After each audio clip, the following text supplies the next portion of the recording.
Bien, entonces, para el repaso del sistema nervioso, ya habíamos visto previamente lo que era el tejido nervioso y las neuronas.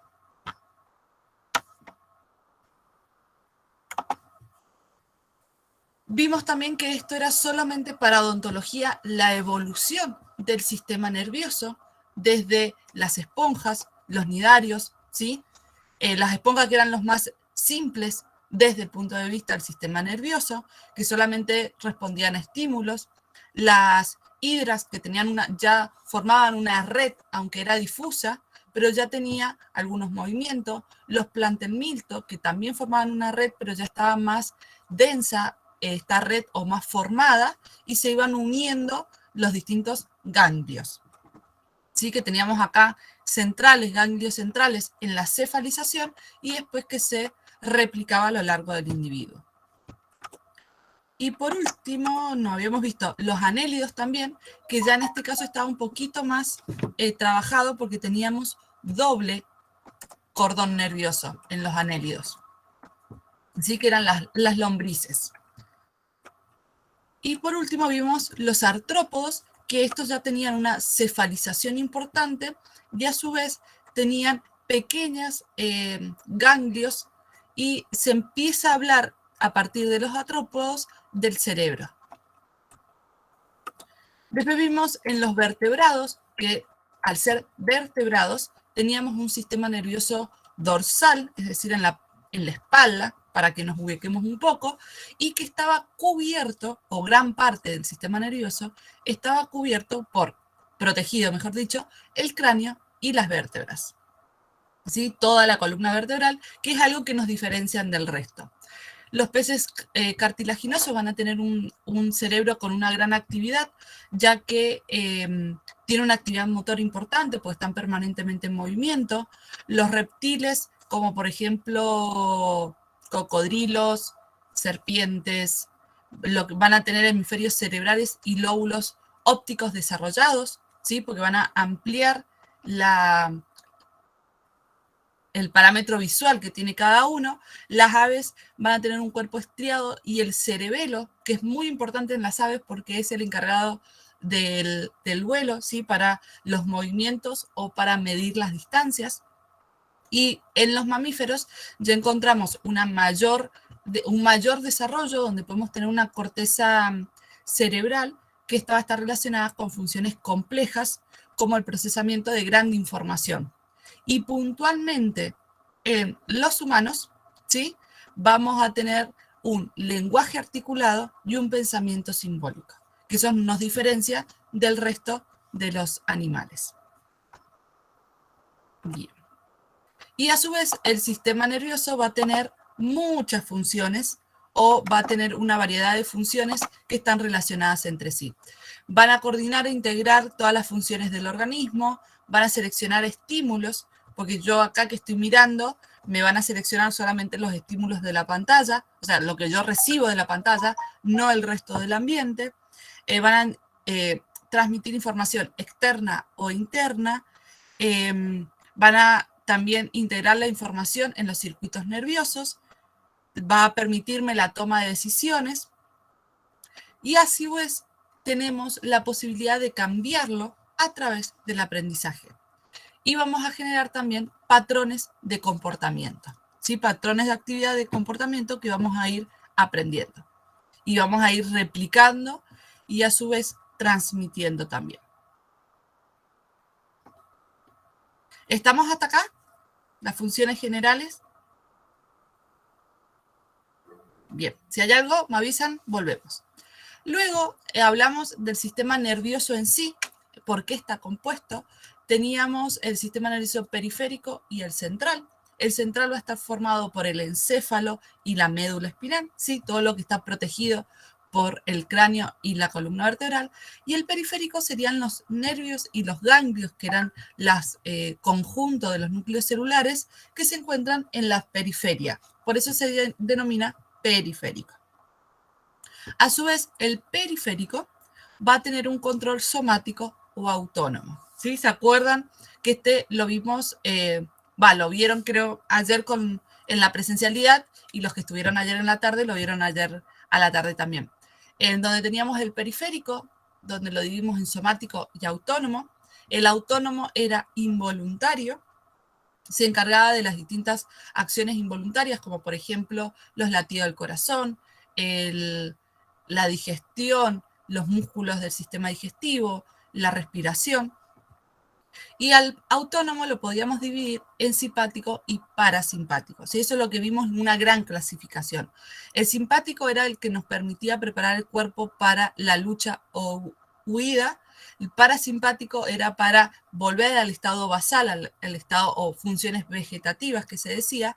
Y la entérica es puntualmente, por ejemplo, algunas acciones del sistema digestivo, algunos movimientos del sistema digestivo.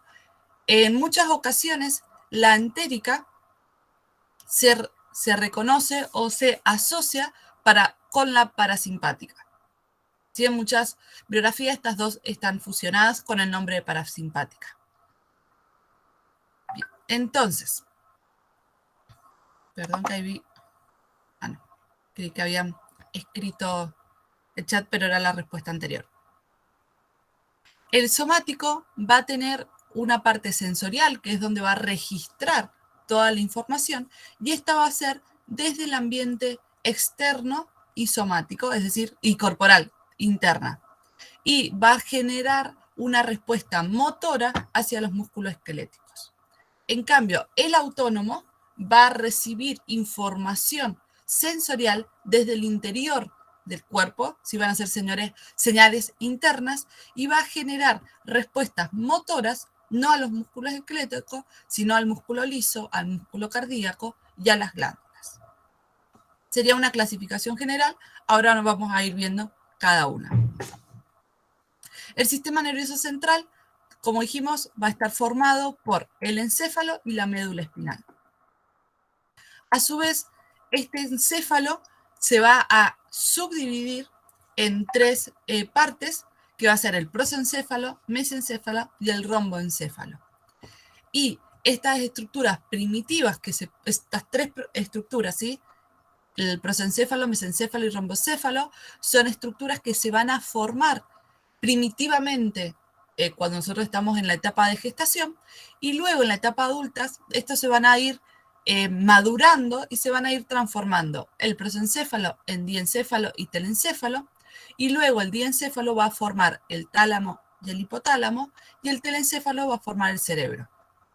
Y el romboencéfalo va a formar bulbo raquídeo, protuberancia y el cerebelo, y el mesencéfalo y el romboencéfalo, ¿sí? Van a formar el tronco cerebral. ¿Estamos hasta acá?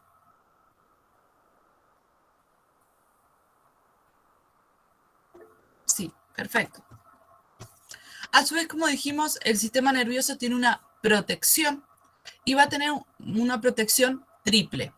Primero por huesos, como el cráneo y la columna vertebral, y luego tenía una capa membranosa, ¿sí? Que se denomina meninges, y que va a estar formado por tres partes: dura madre, aracnoide y pía madre, perdón. Y a su vez vamos a tener el líquido cefalorraquídeo. Este líquido cefalorraquídeo tenía la función de presentar proteínas, nutrientes hacia las neuronas del sistema nervioso central, y a su vez tenía la capacidad de liberar o eliminar, ¿sí? Recoger todos los desechos del sistema nervioso central. Acá tendríamos una parte del cráneo, ¿sí? Entonces, como dijimos, tenemos el hueso de protección, lo anterior sería piel, acá tenemos el hueso de protección, y luego aparece la meninges. Las meninges va a estar formado por tres estructuras: dura madre, aracnoide y pía madre, y en el medio, entre aracnoide y pía madre, va a estar el líquido cefalorraquídeo, ¿sí? En este espacio que es en el medio. En el espacio donde se encuentra el líquido cefalorraquídeo se denomina espacio subaraíneo. Recuerden que es abajo, ¿sí? Entonces va a estar abajo de la aracnoides. A eso viene el nombre. Entonces, meninges tienen estas tres orden: dura madre, aracnoide, pía madre. Entre el aracnoide y pía madre encontramos el líquido cefalorraquídeo. Entonces acá háganse quizás alguna regla memotécnica para acordarse el orden. No, en este momento no se me ocurre ninguna, sí, pero sería el DAP, DAP, o lo que ustedes puedan memorizar o crear como regla mnemotécnica para acordarse que acá va a estar el líquido cefalorraquídeo y se encuentran en este orden las meninges, ¿sí? Entonces, la dura madre va a ser la más externa, la más distal desde el encéfalo, y la pía madre va a ser la más proximal al encéfalo, ¿sí? Para ir metiendo vocabulario anatómico. Y además va a tener el cerebro para la protección, perdón, el encéfalo para su protección, el encéfalo y la médula, una barrera hematoencefálica y una barrera hematocefalorraquídea. Estas barreras van a permitir el intercambio o la circulación del sistema nervioso, o sea, de la circulación general del cuerpo con las prolongaciones de los astrocitos, que los astrocitos eran los que protegían al sistema nervioso central y alimentaban. Y la barrera hematocefalorraquídea va a ser también un intercambio o una barrera entre el sistema nervioso sanguíneo y el epitelio del plexo coroideo, que es donde se va a encontrar las células epidemarias, que son las que producían el líquido cefalorraquídeo, ¿sí? Entonces, intercambio entre el vaso sanguíneo general y las células epidemarias, que es lo que me permite nutrir y proteger producir al líquido cefalorraquídeo. ¿Estamos hasta acá?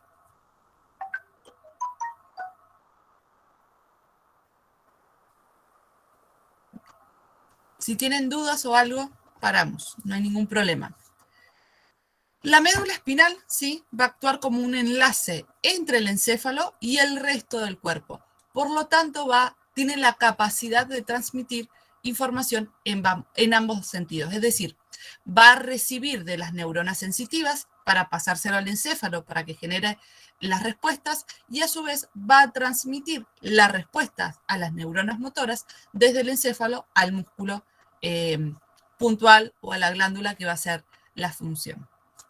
Acá tenemos un corte transversal de la médula espinal, donde vamos a tener una parte anterior, ¿sí? Es decir, la parte hacia adelante, hacia el pecho, y una parte posterior. Vamos a tener la sustancia blanca, que es la que está por afuera, y la sustancia gris, que es la que está por dentro. La sustancia gris, que es más opaca, lo que va a tener es un conjunto de los núcleos de las neuronas, y la sustancia blanca va a tener los axones. Entonces, como son más, están menos concentrados, están más dispersos, se ve blanco a comparación del otro que se ve gris. Esa sería una de las cosas importantes. ¿Cuál es la sustancia gris y la sustancia blanca? Y otra de las partes importantes es de esta mariposa, ¿sí? O que le decimos mariposa, la parte más ancha que se encuentra hacia adelante, ¿sí? En la parte anterior, está formada o va a tener la función de motora. Y la parte posterior, que es más pequeña, de la sustancia gris, estamos hablando, va a tener acción sensitiva, ¿sí? Va a estar encargada de las neuronas sensitivas o de los mensajes sensitivos.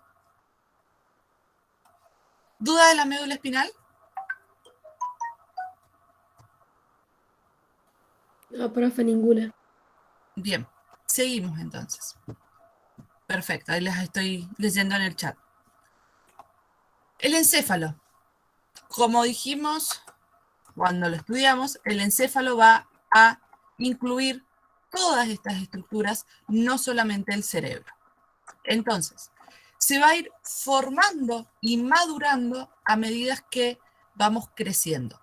Las primeras partes que se van a formar van a ser el prosencéfalo, que es lo primero, el mesencéfalo, que es lo del medio, y después tenemos por último el romboencéfalo. Ya vuelvo de vuelta. ¿Sí? Que teníamos acá prosencéfalo, mesencéfalo y romboencéfalo. A su vez, el prosencéfalo se divide en telencéfalo y diencéfalo. El mesencéfalo, solo en mesencéfalo no hay una subdivisión, y el romboencéfalo se va a dividir en metencéfalo y mielencéfalo. A su vez, estos van a formar en el adulto otras estructuras. El telencéfalo, como ya lo vimos recién, va a formar la corteza cerebral y los núcleos de la base, y el diencéfalo va a formar parte del tálamo, hipotálamo y glándula pituitaria. Ya vamos a ver dónde está ubicado cada uno. El mesencéfalo va a ser parte de los pedúnculos cerebrales y tubérculos cuadrigésimos, que esto iba a ser parte del tallo cerebral. Y el metencéfalo va a generar la protuberancia y el cerebelo, y el mielencéfalo solamente va a formar el bulbo raquídeo. ¿Sí? Para que nos ubiquemos un poco, el prosencéfalo, ¿sí? Toda esta parte superior, va a formar la parte superior del encéfalo, y toda esta parte de abajo, o la gran parte que queda por afuera, es lo que va a formar el mesencéfalo y el romboencéfalo. Acá están las imágenes que tienen ustedes, que se va ubicando en el cerebro, va evolucionando. Y acá tenemos puntualmente el romboencéfalo y el mesencéfalo. Entonces, todo esto, lo que está acá abajo, lo vamos a llamar tallo cerebral. O sea, el cerebro medio que tenemos acá, el puente de Barolio y el bulbo raquídeo. Esas tres estructuras van a ser el tallo cerebral. El tallo cerebral va a estar formado tanto por el romboencéfalo como el mesencéfalo. Luego del tallo cerebral se va a producir la médula espinal. Entonces,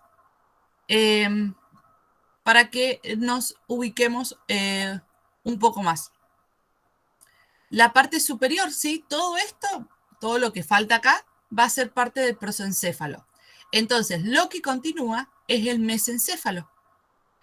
Lo que llamamos pedúnculos cerebrales o cerebro medio va a corresponder al mesencéfalo. Que también va, en el otro cuadro decía que contenía los tubérculos cuadrigésimos superiores e inferiores, que va a ser esa parte, y está relacionado el cerebro medio con los reflejos visuales y auditivos respectivamente. Es decir, en esta parte del cerebro vamos a procesar todos nuestros reflejos sensoriales, visuales y auditivos. Por ejemplo, ¿qué sería un reflejo visual? Yo estoy parada y me vienen a pegar. Yo, por reacción, lo que voy a hacer por reflejo es cerrar los ojos. ¿Sí? Eso sería un reflejo. Y también va a estar relacionado a ciertos movimientos.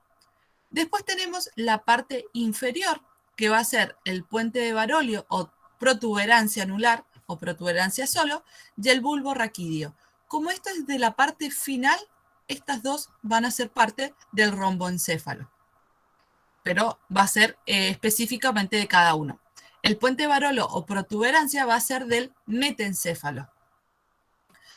Y donde vamos a tener los tractos ascendentes y descendentes, es decir, las conexiones entre la médula y el cerebelo, y va a permitir ir en ambas direcciones. Y el bulbo raquídeo va a estar dentro del romboencéfalo, pero puntualmente desde el mielencéfalo. Y en esta parte es muy importante el bulbo raquídeo, porque va a controlar los centros vitales de la respiración y la circulación. Es decir, si yo tengo un daño en el bulbo raquídeo, me va a afectar a la respiración y a la circulación. Por lo tanto, que si es muy grave el daño en esa parte, no voy a poder controlar ni la respiración ni los latidos del corazón. También tiene la función de los reflejos de deglución, de estornudo y vómito. ¿Sí? El que cuando quizás como algo y me dan ganas de que vuelva, eso va a estar accionado por el bulbo raquídeo, o cuando tenemos alergia o queremos estornudar, también va a estar encargado. Y en esta parte también se va a producir un entrecruzamiento entre las vías motoras y sensitivas. Entonces, en conjunto, las tres partes van a formar el tallo cerebral. Por lo tanto, el tallo cerebral tiene muchas funciones o funciones integradas. Vamos a tener las funciones de supervivencia, por ejemplo, de procesar si tengo que huir o no, de protección. Va también en muchos núcleos neuronales como la tos, el vómito, los reflejos. Va a estar también controlado la parte de la vigilia, del sueño. Van a estar relacionados, ¿sí?, con la parte de la conciencia. Y lo más importante sería que en el bulbo raquídeo, este entrecruzamiento significa que las neuronas sensitivas del lado derecho van a cruzar hacia el cerebelo izquierdo, o el hemisferio izquierdo del cerebro, y las partes y las motoras van a volver, y pasa lo mismo del otro lado, ¿sí? Porque recordémonos que los movimientos o las acciones del lado derecho están reguladas por el hemisferio izquierdo y viceversa. Entonces, en esta parte del bulbo raquídeo es donde se va a producir ese cruce de información. ¿Hasta acá estamos?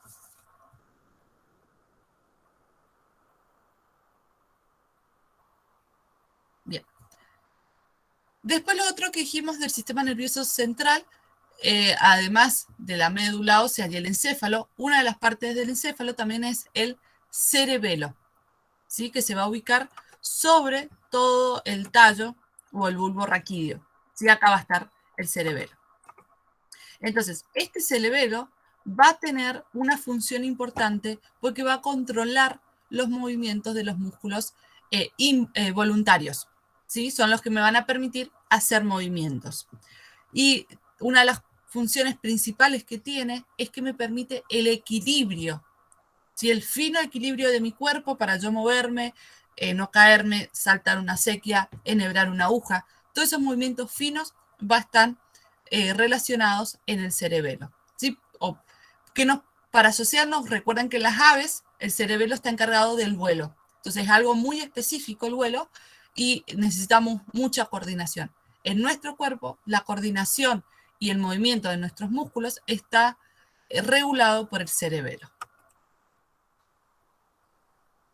Y por último, tenemos al prosencéfalo, que esto me va a formar tanto el diencéfalo como el telencéfalo. El cerebelo va a estar formado o va a ser parte del romboencéfalo. Entonces, dentro del prosencéfalo vamos a tener el diencéfalo y telencéfalo. Vamos a tener la glándula pineal, que es la que se ubica acá, o epífisis, que esta es la que va a producir la hormona de la melatonina, que es la que me va a permitir mi reloj biológico, que va a enviar información para el sueño, por ejemplo, o para cuando hay que estar activo. Después, en la base del cerebro vamos a tener el tálamo, que es la zona de comunicación entre los centros superiores, ¿sí?, de información que están ubicados en el cerebro con los información sensorial, excepto el de olfato, es decir, va a recibir el tacto, el gusto, la visión y la audición, no el olfato. Y luego tenemos acá, pequeñito, pero con una gran función, es el hipotálamo. El hipotálamo va a regular nuestra temperatura interna, es la relación entre el sistema endocrino y nervioso, y a su vez también tiene asociado la motivación y comportamientos instintivos básicos como el sexo, hambre, sed, placer, y va a controlar la expresión de los ritmos circadianos, es decir, cuándo va a latir más fuerte, más lento, según las emociones, las necesidades o el instinto de sexo, placer, sed, hambre.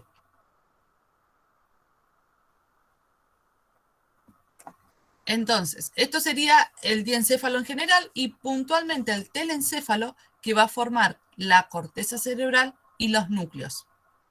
Vamos a tener dos hemisferios, ¿sí? Izquierdo y derecho, pero que a su vez están unidos por el callo nervioso. No es que están totalmente separados, sino que van a estar unidos. Y la función cerebral va a ser el planeamiento y programación de los movimientos. Es decir, yo voy a programar pararme para caminar e ir a prender la luz, o voy a nadar para ganar una competencia, para llegar a la esquina, para llegar a la orilla. Todos esos movimientos de planeamiento y programación va a estar formado por el cerebro. ¿Estamos hasta acá? ¿Dudas? No, profe, ninguna. Bien. Un segundo. Ya voy a... Tengo que presentar la siguiente diapositiva. ¿Seguimos así con este orden o quieren que veamos algo puntual?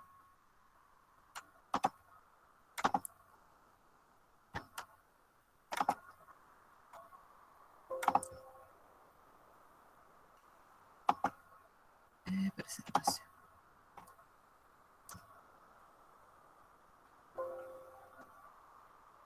Profe, Sí, podríamos ver el último tema sería el subsistema somático y autónomo. sí. Ahora lo pongo entonces. Ven que estoy intentando... Dentro del sistema periférico, el somático y autónomo. Claro, ese que era el último de los últimos que salió en la hoja. Perfecto. Ahora lo vemos. Acá. Presentación.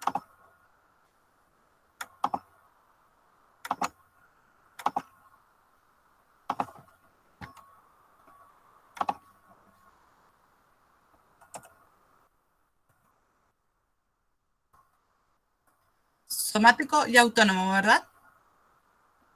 Sí, profe, eso. Bien. Entonces, hacemos recapitulando, ubicándonos donde estamos. Sistema nervioso periférico, que lo vamos a dividir en somático y autónomo. Aquí hace referencia somático y autónomo. Para pensarlo rápido, tenemos que pensar autónomo, ¿sí? Es independiente, es auto. Entonces, lo voy a considerar como movimientos involuntarios o acciones involuntarias. Y el somático, ¿sí? Viene de cuerpo, de soma, entonces corresponde a los movimientos o acciones voluntarias que yo ejerzo. Por ejemplo, levantar el brazo. Sistema nervioso autónomo, la respiración, el latido de corazón, la digestión. Entonces, el somático va a tener cuerpos celulares de neuronas motoras dentro del sistema nervioso central y largos axones hasta los músculos esqueléticos. ¿Por qué? Porque estos van a recibir información del medio exterior y van a procesar una acción, un movimiento. Entonces, en el sistema nervioso central, que es lo que necesito que genere la respuesta, van a estar las neuronas motoras y los axones van a ser bien largos para que puedan llegar a los distintos órganos o tejidos para efectuar los movimientos. Y las vías aferentes son las que van a ingresar. Entonces, la información va a ingresar a través de los sentidos, de los órganos de los sentidos. Visual, auditiva, olfatoria, de tacto y gustativo. Según eso, es la respuesta que yo voy a generar. Y lo que pueden hacer el sistema nervioso somático puede estimular o no a un efector, pero yo no lo puedo inhibir. Es decir, puedo indicar que el brazo se levante o que deje de levantarse, ¿sí? Pero no puedo indicar ese mismo, no puedo indicar a que no se levante. Si no lo puedo inhibir, puedo permitir que fluya o parar el mensaje. Si yo quiero que el brazo baje, tengo que enviar otro mensaje por otra neurona para que baje. Y después tenemos el sistema nervioso autónomo, que dijimos que era de los movimientos involuntarios. Bien, las vías aferentes es por donde ingresa, ¿sí? Son los ingresos a nuestro cuerpo. Por ejemplo, los órganos de los sentidos. Y eferentes, con E, son los que van a ejecutar una función. ¿Sí? Entonces, aferente es lo que va hacia el sistema nervioso central y eferente es lo que sale, porque sale con un mensaje. ¿Sí? Bien, hago estas dos diferencias porque enseguida quizás va a aparecer la palabra eferente. Entonces, aferente es lo que entra, eferente es lo que sale. Entonces, sistema nervioso autónomo, vamos a tener cuerpos celulares del sistema nervioso central.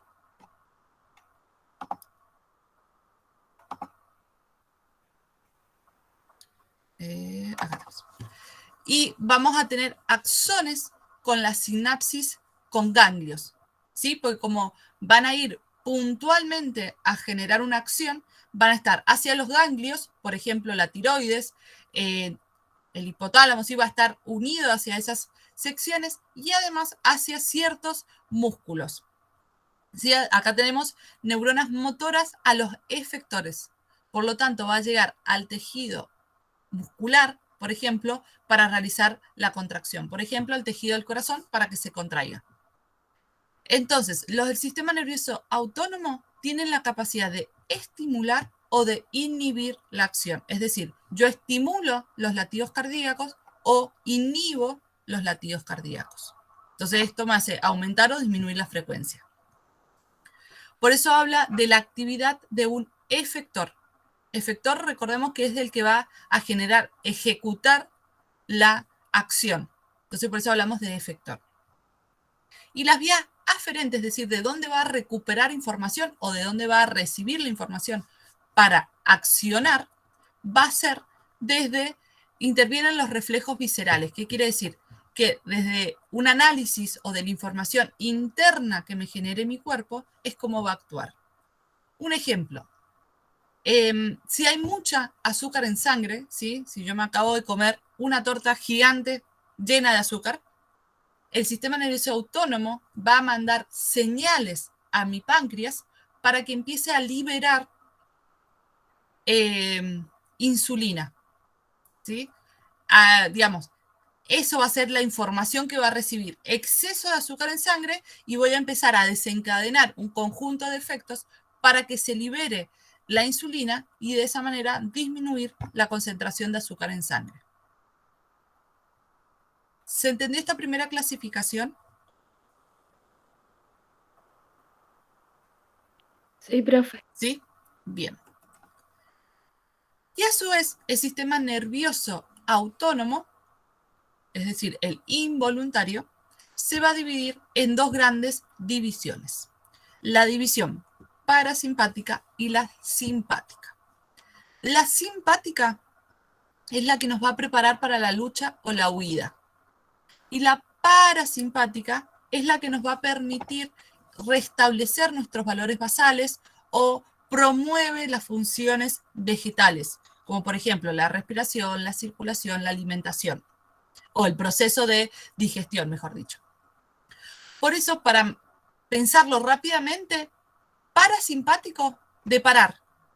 Yo me tranquilizo, paro y vuelvo a mis valores normales. Por ejemplo, yo estando sentada viendo televisión, va a actuar el parasimpático. Si yo estoy viendo televisión tranquila, sola en mi casa, viene alguien y me golpea la ventana, ¿sí? Esa acción o esa adrenalina que me va a generar, me va a activar el sistema simpático, que va a empezar a procesar por qué me pasó eso, quién es que, ¿sí? Entonces, parasimpático para calmarme. Otro ejemplo, voy en la calle, veo que viene el micro, salgo corriendo, ¿sí? Entonces se va a activar el simpático. Cuando me siento en el micro, se me activa el parasimpático, donde la frecuencia cardíaca empieza a bajar, la respiración se hace un poco más lenta. En el sistema nervioso simpático, perdón, cuando aparece la división simpática, ¿qué es lo que yo hice? Aumenté la frecuencia cardíaca para que llegara el oxígeno a los a los músculos, aumenté mi inspiración para que llegue mayor cantidad de oxígeno y a su vez mayor fluidez en el intercambio de gases, aceptar más oxígeno, liberar más dióxido de carbono. Entonces, todas esas acciones se van a ir haciendo por uno o por otro. Tenemos dos tipos de fibras. ¿Sí? Nosotros vamos a tener durante todos nuestros nervios, ¿sí? Dijimos que teníamos 12 craneales y 31 espinales. Entonces, dentro de los craneales vamos a tener los parasimpáticos y dentro de los... Sí, que la parte simpática sería como frente a un estímulo que genere una situación de peligro o de acción. ¿Sí? Porque, por ejemplo, un estímulo podría ser que yo estoy viendo la tele y aparece una publicidad. Eso es un estímulo, porque me cambió lo que yo estoy viendo y no me va a accionar el simpático. El simpático va a actuar en momentos de estrés, de huida o de lucha. Exacto. Sí, algo que diga, bueno, me sacó de donde yo estaba tranquilo y que tengo que pensar rápidamente si tengo que huir o tengo que luchar. Más como de supervivencia. Entonces, el parasimpático tenemos. Bien, voy respondiendo el chat, por eso me respondo como salida de las preguntas. Tenemos los nervios craneales, ¿sí? Y en la médula espinal, en la base del sacra, en la porción sacra, tengo otros nervios. Esos van a responder de forma parasimpática. Y la parte del torácica, lumbar y lumbar van a salir o van a responder hacia lo simpático. Sería una primera clasificación. Luego vamos a tener dos tipos de fibras. Estas dos imágenes serían lo mismo, nada más que quizás así están más visual, pero esta es la que tienen ustedes y la anterior es lo mismo. Vamos a tener dos tipos de ganglios o de fibras, preganglionales y postganglionales. La preganglionar es la primera, es la que sale de la médula, ¿sí? Esta va a ser preganglionar. Y la postganglionar es la que continúa y llega a contacto con el órgano efector. En el parasimpático, las preganglionares son largas. A ver si acá se ve mejor. ¿Sí? Las preganglionares, que son estas marrones, que les recomiendo que quizás las coloreen, porque en la imagen no se ve muy bien. Parasimpáticos, las preganglionares, se me fue el mouse, ¿sí? Por ejemplo, esta es larga. Sí, a ver si, ¿dónde se ve? No sé en cuál de las dos se ve mejor. Estas van a ser largas. Y las postganglionares van a ser cortitas. En el simpático pasa lo contrario. Las pre son cortitas, por ejemplo, hasta ahí, y las post son más largas, que acá las vemos más claras, ¿sí? Todas estas marrones son preganglionares de la simpática y llegan hasta acá. Y la post hace todo este recorrido.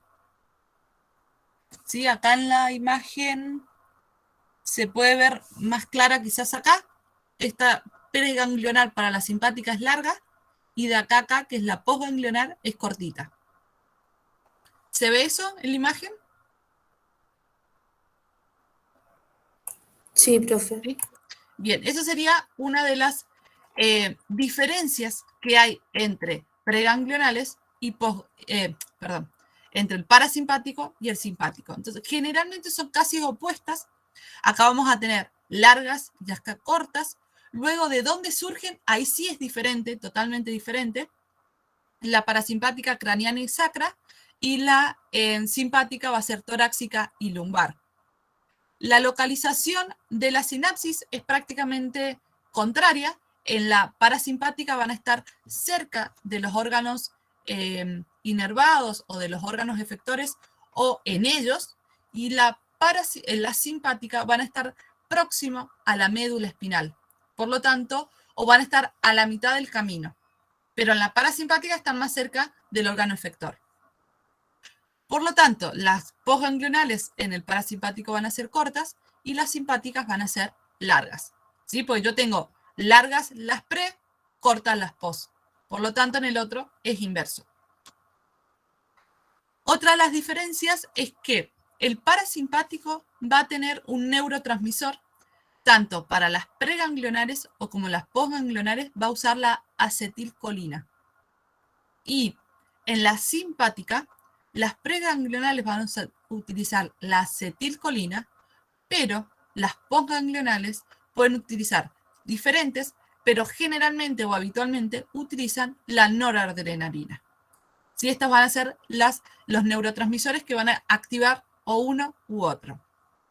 Y en efectos generales, el parasimpático va a promover las funciones vegetativas como la respiración, pulso cardíaco, y a su vez también va a permitir la recuperación. ¿Sí? Como esto es lo que yo les decía, si corremos el micro, cuando yo me siento, esa recuperación va a estar encargado del parasimpático.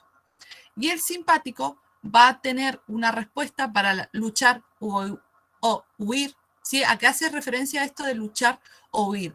Hace más referencia a acciones de adaptabilidad o supervivencia, ¿sí? A lo básico, si nos vamos como el resto de los animales o a los humanos primitivos, donde yo tengo que decidir si me quedo a luchar porque estoy cuidando mi ambiente o si veo que mi contrincante es mayor, entonces ¿qué me conviene? Es huir. ¿Sí? Y va a inhibir las funciones vegetativas. ¿A qué hace referencia esto? Va a inhibir, por ejemplo, la digestión, ¿sí? Se va a cortar la digestión en un momento que me están persiguiendo y estoy viendo si lucho o huyo, la digestión se va a cortar, se va a hacer una pausa. La necesidad de ir al baño, ¿sí? Los esfínteres también se van a como a anular, por así decirlo. Y en este cuadrito que ustedes lo tienen en su cuadernillo, ¿sí? En su cuadernillo, porque creo que en su cuadernillo Profe, de apuntes, sí. disculpe, ¿qué era funciones vegetativas? Las funciones ¿Era de algo con la respiración, puede ser? respiración, la taquicardia, latidos del corazón, la digestión, ¿sí? El proceso de micción, que es la eliminación de orina.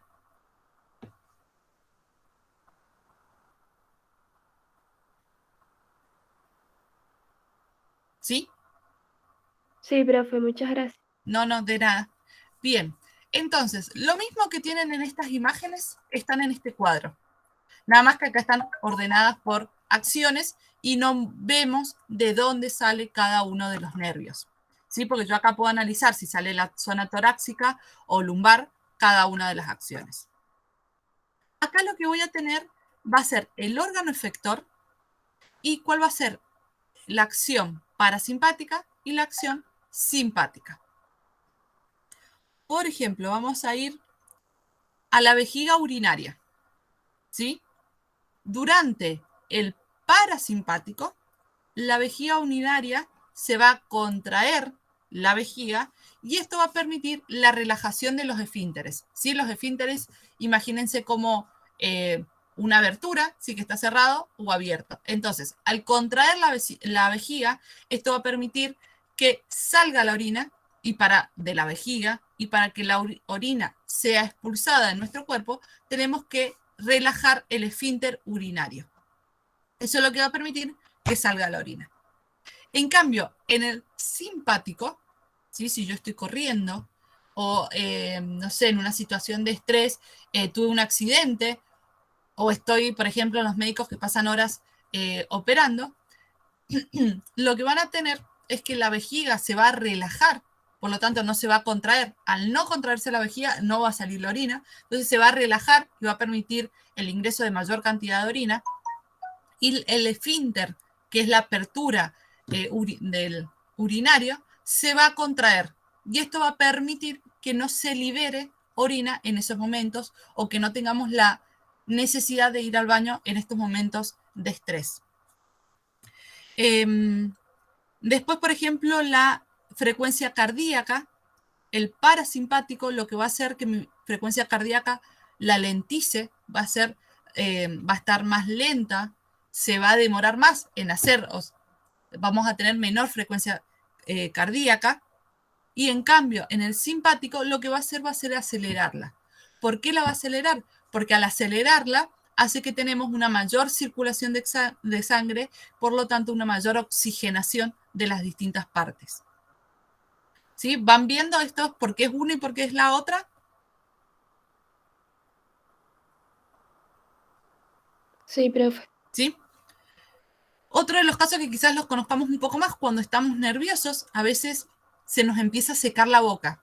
¿Sí? Decimos, uy, qué seca que tengo la boca. ¿Por qué? Porque en el simpático se va a inhibir la salivación. ¿Sí? Porque como la salivación es parte de la digestión, en el simpático va a inhibir la digestión, por lo tanto no va a generar saliva.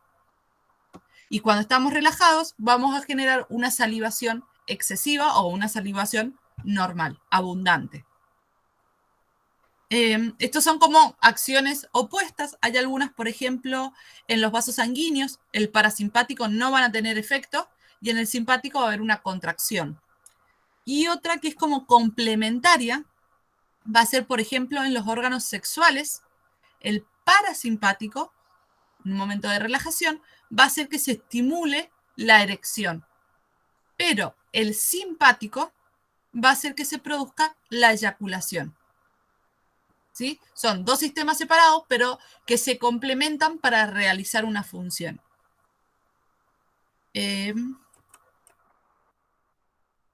Bien, y una de las últimas cosas, acá teníamos, ustedes tienen en su cuadernillo este recuadro que dice aclaración, donde habla de todos los mecanismos que se van a activar cuando necesitamos que, cuando se activa la división simpática y estamos en reacción de huida o lucha, se van a generar todas estas acciones. Luego, cuando volvemos a estar estable, tenemos la respuesta parasimpática. Entonces, de esta manera, volvemos a la parte basal de nuestro cuerpo y puntualmente tenemos el miedo paradójico. ¿Sí? El miedo paradójico se va a llevar cuando yo estoy en un momento de huida y lucha y cuando yo reconozco que ya no tengo otra forma de escape. Entonces, en esa forma se puede activar el miedo paradójico y va a ser todo lo contrario. En vez de activarse el simpático, se va a activar el parasimpático. Por ejemplo, va a generar la inhibición o relajación de los esfínteres, tanto del ano como de la uretra. Entonces, esto puede ocasionar en algunos casos que las personas puedan llegar a generar la micción, es decir, orinar o defecar en momentos de miedo. ¿Sí? Que a veces sucede muchas veces. ¿Sí? O decimos la persona se quedó paralizada. A todo eso se hace referencia con el miedo paradójico. ¿Alguna duda o algo que les quedó ahí como suelto? Profe, una pregunta. Sí, sí, ¿Siempre se van a ver todos los efectos o hay posibilidad que solamente se den algunos? ¿del simpático? Acá estos Sí, efectos. digamos la reacción de huida de lucha. Bien, no, va a depender de la intensidad que sea del momento o para qué lo necesito. ¿Sí? Por ejemplo, se van a activar quizás, si necesito huir, se van a activar quizás los músculos de las piernas, va a llevar mayor oxigenación, o si necesito luchar en brazos, con los brazos, en vez de irse a las piernas, se va a ir todo a los brazos. Va a depender de la situación. Ah, bueno, profe, gracias. De nada. ¿Alguna otra consulta? Profe, Sí, entonces el miedo paradójico es como quedarse paralizado, en resumen, o algo así. sí, sería, o sea, miedo paralizado, quedarse paralizado es lo que nosotros lo decimos en la vida cotidiana, ¿sí? Pero sería, en vez de activar el simpático, voy a activar el parasimpático. Entonces, no voy a salir corriendo, los controles de mis esfínteres no los puedo controlar, entonces me puedo orinar o defecar. A eso sería. Voy a activar el parasimpático en vez del simpático. O vamos a reaccionar. Perdón, Cami, no te escuché qué dijiste. Que digamos que no vamos a reaccionar ante Exacto, la sí. situación. Exactamente, no vamos a reaccionar o va a ser como a media mi reacción. Sí, por eso es paradójico, porque es como que en vez de hacer lo simpático, que es lo que tendría que hacer, hago lo contrario. ¿Sí? ¿Alguna otra consulta? No, profe, de mi parte no. Bien. Entonces, tenemos ahora el recreo hasta las 9:45 y a las 9:45 nos volvemos a encontrar por el grupo y ahí, bueno, nos organizamos para quienes van a rendir en el Moodle y quienes van a tener que rendir con el